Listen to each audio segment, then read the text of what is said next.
Today we're going to revisit UBS again, even though we've done two videos since January 14th, which are pinned to the top of my TikTok. So it's Jan 14th and March 18th, I think. I did the two videos on UBS. And in those two videos, it states that the regulator, FINMA, which is the regulator for UBS, has said that they've never corrected the misstatements from the CS Credit Suisse takeover, that their risk models are not adequate, and et cetera, et cetera. Not a good situation, okay? And so now this is coming out on UBS. So the Swiss, they have two houses in their Congress, or whatever you want to call it, and both houses have passed these rules that the government now is mandatory that they must bring to the vote, okay? So this is moving forward, even though UBS is going absolutely crazy over this.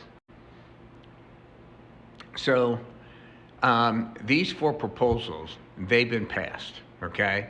And so number one is possibilities of granting end of relief on capital and liquidity requirements for systemically relevant banks should be limited, and they should be temporary and a clear phase-out period. Number two, FINMA must be strengthened to be on an equal footing with the big banks. Think about what they're saying here. The big banks are telling the regulator what to do, and people are saying enough with that. Number three, the Swiss banks should get the power to require from banks a preparation of collateral so they can, in a crisis, draw on sufficient amount of emergency liquidity from the central bank. In other words, think about what they're saying here. The central bank in the end is going to have to lend money to the bank in trouble, and they want collateral, and they want that collateral designated. And then fourth, the purpose of Switzerland's regulation of big banks should be revisited. The committee had voiced some fundamental concerns, including regulation being too focused on Switzerland. An overhaul should take into account compatibility with international rules, averting a wider financial crisis. This is very interesting here because they were, UBS and Credit Suisse were under ECB as their regulator. The ECB is no longer the regulator. Since the Credit Suisse failure, I think ECB just washed their hands of the Swiss banks. And so what you're seeing here is that they're only under FINMA. That's it, which is it's like the Fed for Switzerland. So with all these issues going on, and they're asking for more capital. So they're saying it's like from 14 to 20%, which is another $25 billion, which when you think about this on a balance sheet of 1.7 to $2 trillion, is literally like spitting into a hurricane, okay? It's meaningless whatsoever. But notice what the headline in here, UBS most moving headquarters abroad, okay? In other words, leave Switzerland. So if the Swiss insist on this extra $25 billion, which brings their CET1 ratio, okay?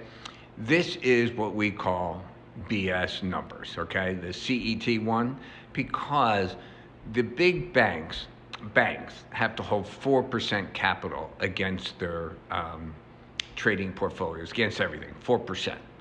These big banks, these GSIBs, the globally systemically important banks, even in America, we said you have to hold 5%. So another 25% on top of what the other banks are holding.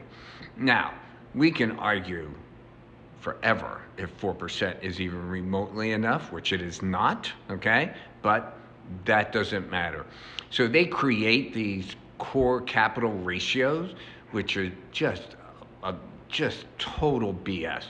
I mean, in this number, they actually can capture their quote-unquote equity in their derivatives and hold that as a core ratio of their capital, which, as we know, is just total BS. Just unbelievable. And as we mentioned in our other videos, the Swiss politicians and supervisory authorities are considering, among other things, the separation and full capitalization of foreign subsidiaries. So this means so if UBS is in America and they have X amount of dollars over here, then they need to be fully capitalized in America, okay?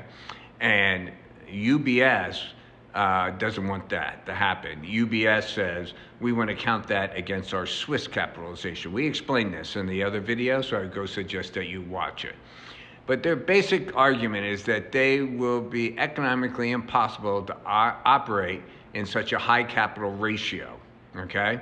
In addition, the pressure from shareholders on the bank will likely increase in the event of significantly higher capital requirements. So what does this mean? Well, there's two things that banks care about. One is buying back their stock, and two is dividends. That's it.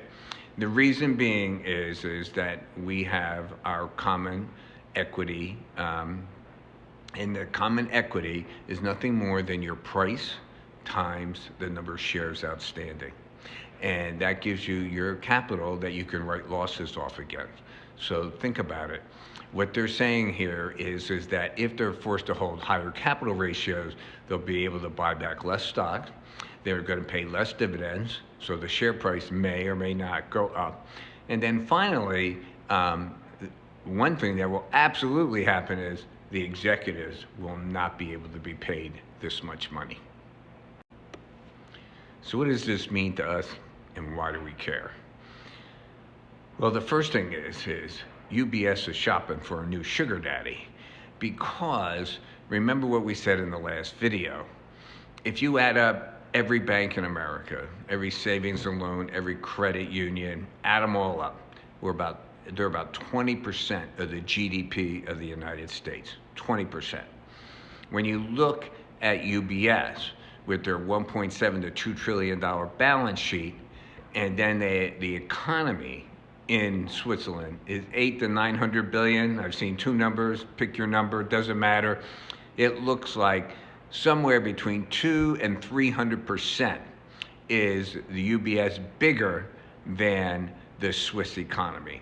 So if the Swiss, because now they're not under the ECB, so the ECB is not going to bail them out, okay? And remember, during the great financial crisis, the Fed bailed out UBS and Credit Suisse. But by the way, we bailed out every bank in the world, but that's another story. But we absolutely bailed them out. We lent the money to the Swiss. The reason being is, and someone asked us in the comments, is the Swiss bank can only print Swiss francs. And so by printing Swiss francs at the level that they would have to bail out UBS, their inflation rate will be whatever. Pick your number, 2,000, 3,000%, okay? In other words, impossible to do without wrecking the Swiss economy. So this is what you're faced with. The Swiss legislators know this. There's someone in my comments who's from Switzerland. She said, we argue about this every single day. This is big news in Switzerland. You know, it's what do we do with UBS? So now UBS is saying, well, if you go through with this, we're going to move our headquarters. Okay. Where are you going to move them to? Are you going to move it to Britain, to London? Okay. Is Britain now going to take over UBS if they fail? And I would say, conservatively speaking, UBS probably has between 400 and 600 billion of bad loans on their books, okay? Easily, I would say more. And so what other entity, i.e. America, Britain, Hong Kong, Singapore, will say, oh yeah, come over here, UBS, we'll be liable for all your losses when your bank fails? I don't think they're gonna find too many takers here. And when you read through these articles from Switzerland, it doesn't sound like the lawmakers are gonna break on this. And the final comment I'll make on this is, all the banks, just like UBS here, is arguing if they have to hold more capital, then they will not be competitively internationally. I would argue that the bank who lowers their leverage down and raises their equity will be the most competitive bank in the world because they're less likely to go bankrupt. So what do you think? Tell me in the comments. Should we take them on? Should we take on have the Fed take them on? like and follow.